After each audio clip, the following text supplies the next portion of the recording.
Assalamualaikum dan salam Sarawakku sayang. Buletin UKAS edisi tengah hari 2 April 2021 bersama saya Vivi Emir Zaika. Tumpuan berita. Dalam tempoh setahun ini, Kerajaan Persekutuan komited memacu pembangunan sosioekonomi di setiap negeri termasuk Sarawak.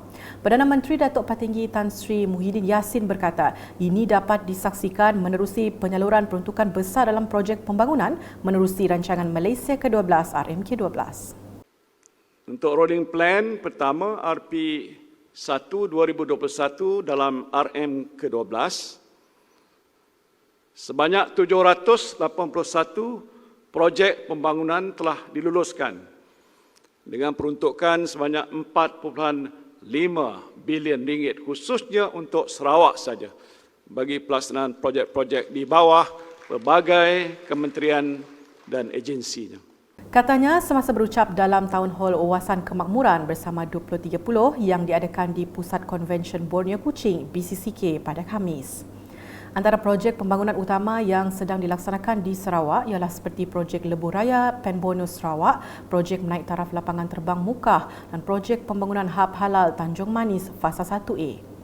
Selain itu, projek sosial seperti program Rumah Mesra Rakyat RMR Sarawak dan pembinaan hospital di Petrajaya Sri Aman serta lawas juga giat dijalankan demi untuk meningkatkan aktiviti ekonomi dan menjamin kesejahteraan hidup rakyat di Sarawak. Pada masa sama, ujar Perdana Menteri Datuk Patinggi Tan Sri Muhyiddin lagi, Kerajaan Persekutuan turut memandang serius terhadap usaha untuk membasmi kemiskinan demi memastikan pembangunan yang inklusif di Sarawak dengan mewujudkan program khas Bumi Putera Sarawak yang merangkumi kluster Native Customary dan pembangunan ekonomi baharu sedang dilaksanakan di bawah RP1 2021. Program ini bertujuan untuk meningkatkan tahap sosioekonomi golongan Bumi Putera Sarawak. Kerajaan Persekutuan teliti perkara-perkara berkaitan hak-hak Sarawak menerusi Majlis Khas MA63. Sementara itu, Kerajaan Perikatan Nasional PN juga telah menubuhkan Majlis Khas MA63 mengenai Perjanjian Malaysia 1963 MKMA 63 bagi memastikan hak-hak adil dan saksama bagi rakyat Malaysia di Sarawak dapat dipelihara dan dipertahankan sewajarnya.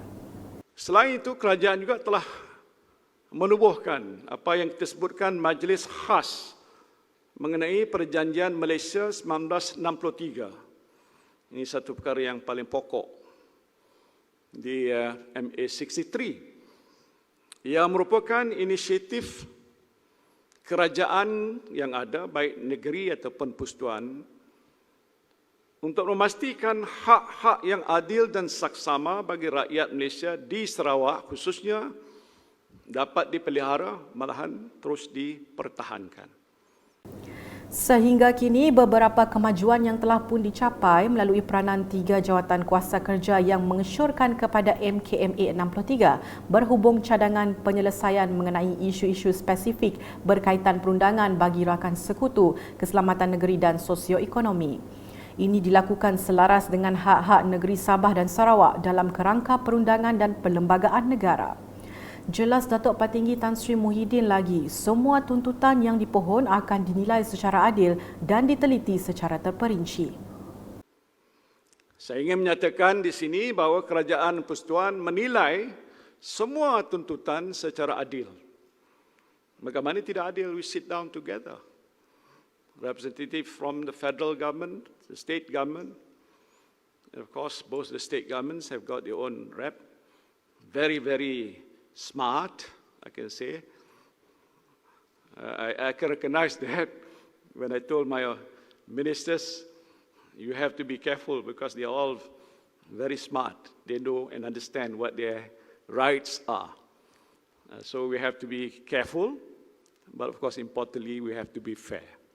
Yang ini telah pun kita pesan supaya setiap kali perbincangan itu diadakan, setiap satu perkara-perkara yang pokok itu kita teliti sehalus-halusnya.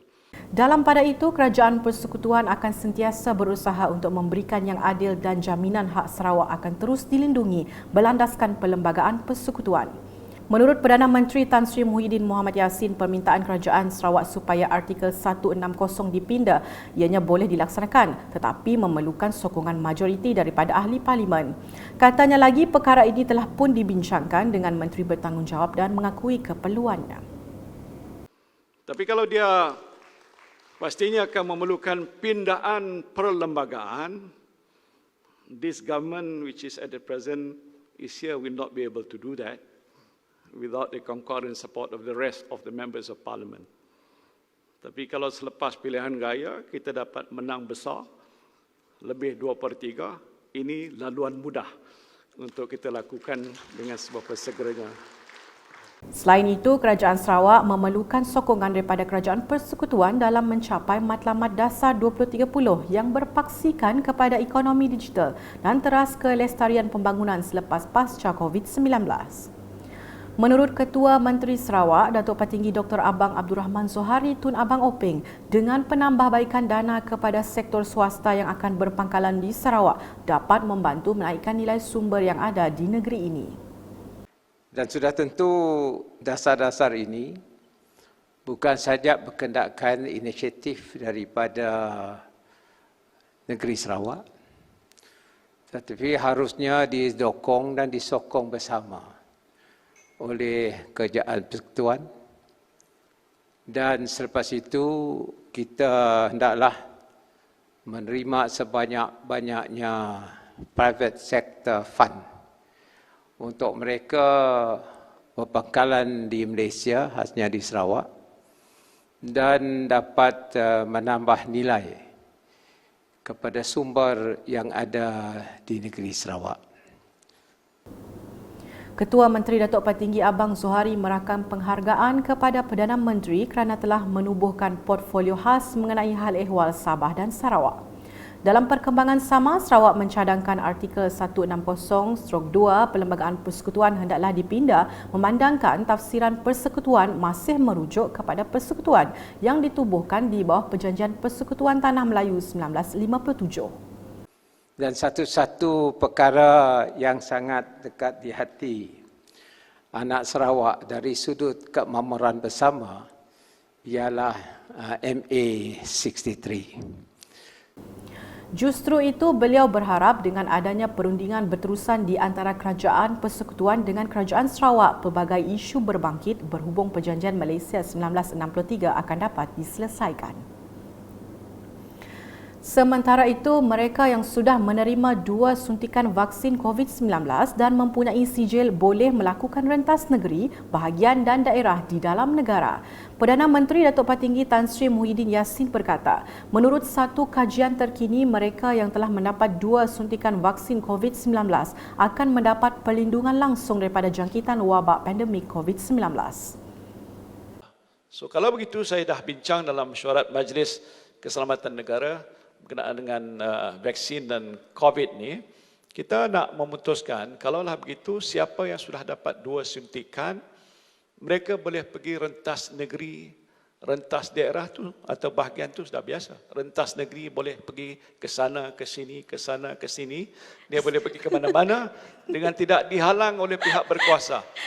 Beliau berkata demikian ketika menjawab pertanyaan seorang peserta, Sally Shahriza Ahmad, dalam Town Hall Wawasan Kemakmuran Bersama 2030 yang diadakan di BCCK pada Khamis.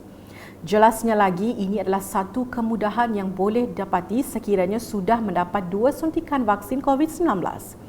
Jelas Datuk Patinggi Tan Sri Muhyiddin lagi, perkara ini boleh dibincangkan di peringkat antarabangsa dengan beberapa buah negara bagi membolehkan warga Malaysia yang sudah mengambil 2 suntikan vaksin COVID-19 dan ada sijil vaksin COVID-19 boleh pergi ke luar negara. Pada majlis yang berasingan, Majlis Khas Perjanjian Malaysia 1963 MA 63 telah mewujudkan 3 jawatan kuasa kerja untuk mengesyorkan cadangan penyelesaian isu-isu spesifik berkaitan perundangan bagi rakan sekutu, keselamatan negeri dan sosioekonomi selaras dengan hak-hak Sabah dan Sarawak dalam kerangka perundangan negara. Perdana Menteri Datuk Patinggi Tan Sri Muhyiddin Yassin berkata pengujudan 3 jawatan kuasa tersebut iaitu Jawatan Kuasa Kerja Rakan Sekutu, Jawatan Kuasa Kerja Keselamatan Negeri Sabah dan Sarawak dan Jawatan Kuasa Kerja Sosioekonomi diputuskan semasa mesyuarat pertama Majlis Khas itu pada 2 Disember 2020. Saya telah pun memfungsikan mesyuarat majlis ini untuk kali yang pertama pada 2 Disember 2020 yang lalu.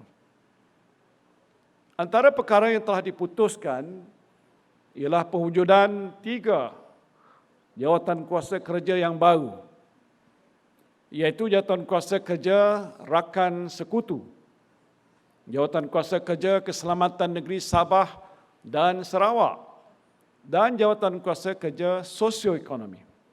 Ini 3 jawatan kuasa yang telah pun dibentuk yang bertujuan untuk mengesyorkan pada Majlis Khas MA63 berhubung dengan rancangan penyelesaian isu-isu spesifik yang berkaitan dengan perundangan bagi rakan sekutu, keselamatan negeri dan sosioekonomi selaras dengan hak-hak Sabah dan Sarawak dalam kerangka perundangan negara. Ketiga-tiga jawatan kuasa kerja ini telah selesai mengadakan mesyuarat pertama untuk tempoh suku pertama tahun 2021.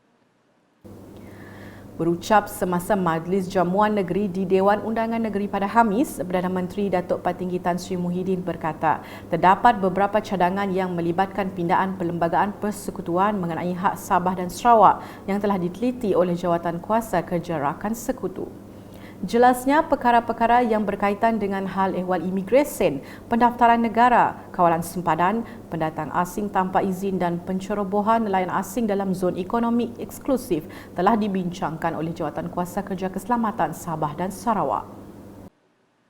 Selain itu, hal-hal yang berkaitan dengan pembangunan sosioekonomi Sarawak seperti isu kemiskinan, isu infrastruktur jalan raya, infrastruktur kesihatan, infrastruktur pendidikan, capaian internet dan juga telekomunikasi, duty stamp yang dikenakan ke atas surat cara pindah milik, charge dan sewan tanah di bawah Ordinan Tanah Sarawak dan pemberian khas pada Sarawak di bawah perkara 112D Perlembagaan Persekutuan juga telah pun dibincangkan oleh Jawatan Kuasa Kerja Sosioekonomi. InsyaAllah, ketiga-tiga jawatan kuasa kerja ini akan membentangkan laporan, membentangkan juga syur-syur mengenai perkara-perkara yang telah pun dibincangkan di peringkat jawatan kuasa untuk diputuskan di dalam mesyuarat Majlis Khas MA63 yang akan saya pengusikan pada minggu hadapan. Tambahnya, perhatian khusus akan diberikan kepada Sabah dan Sarawak kerana mahu melihat jurang pembangunan yang wujud di mana-mana wilayah di negara ini dapat diatasi melalui aspirasi dan perancangan di bawah Wawasan Kemakmuran Bersama WKB 2030. Terdahulu, Ketua Menteri Datuk Patinggi Dr. Abang Abdul Rahman Zohari Tun Datuk Abang Openg dalam ucapannya berkata, Kerajaan Gabungan Parti Sarawak GPS akan terus menyokong penuh pentadbiran Tan Sri Muhyiddin. Dan Alhamdulillah di bawah pimpinan yang amat berhormat, kita dapat cuba nak merangkaikan COVID-19 ini dan juga kita mengucap terima kasih di atas bantuan yang telah diberi kepada rakyat jelata. Dan sebab itu kita berkendakkan satu kerajaan yang stabil. Dan bagi pihak kita di Sarawak, di bawah pimpinan GPS, kita berkendakkan kerajaan yang stabil di negara kita. Dan sebab itu, kami dalam GPS akan memberi sokongan kepada Yang Amat Berhormat Perdana Menteri. Kerana apa yang penting ialah perpaduan kita dan kita dapat mengatasi apa juga masalah yang lahir daripada COVID-19. Jelas Ketua Menteri Kerajaan Sarawak juga akan menyelesaikan sebarang masalah yang berlaku dalam negeri ini mengikut caranya sendiri. Berita selanjutnya, lebih 70,000 orang ramai telah mendaftar bagi mendapatkan vaksin COVID-19 di bahagian Mukah untuk program imunisasi kebangsaan yang dijangka bermula pertengahan April ini. Menurut Residen bahagian Mukah Hamdiah Bakir, daripada jumlah tersebut lebih kurang 12,000 penerima adalah dari daerah Daro dan berharap orang ramai tidak perlu ragu-ragu menerima vaksin tersebut. Di samping itu, kita juga ingin menyeru kepada masyarakat di sekitar Daro yang telah pun mendaftar seramai 12,000 lebih bersetuju untuk divaksin ini, dan masyarakat janganlah berasa ragu-ragu untuk diberi vaksin ini, kerana ini adalah untuk melindungi mereka sendiri, melindungi masyarakat, dan juga untuk kesejahteraan dan kesihatan masyarakat di daerah ini secara umumnya lah. Beliau berkata demikian semasa tinjauan pasukan petugas imunisasi COVID-19 CITF bahagian Mukah ke persiapan Pusat Pemberian Vaksin PPV di Dewan Masyarakat Daro pada Rabu. Hamdiah juga yakin CITF peringkat daerah telah melakukan persiapan dengan sebaiknya bagi melancarkan program imunisasi kebangsaan, terutamanya dari segi jumlah tenaga kerjanya. Sementara itu, Pegawai Kesihatan Bahagian Mukah Dr. Huzaimah Hussein merangkap pengerusi bersama CITF Bahagian Mukah berkata pihak mereka telah bersedia untuk melancarkan program tersebut dengan 5 buah PPV di bahagian itu. Pihak kami kesihatan telah bersama-sama dengan pihak CITF bahagian dan juga daerah untuk memastikan bahawa pelaksanaan program imunisasi kebangsaan COVID-19 berjalan dengan lancar. Di bahagian Mukah kita telah mempunyai 5 buah pusat pemberian vaksin, dan di samping itu juga terdapat 8 buah klinik kesihatan yang digunakan untuk outreach program. Dan sehingga kini kita telah dapat selebih daripada 70,000 penduduk yang telah bersetuju untuk divaksin.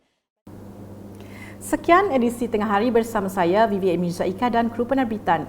Berita lebih lanjut boleh didapati di semua platform media sosial UKAS termasuk portal ukas.sarawak.gov.my dan pastikan anda subscribe UKAS Channel di YouTube. Salam UKAS.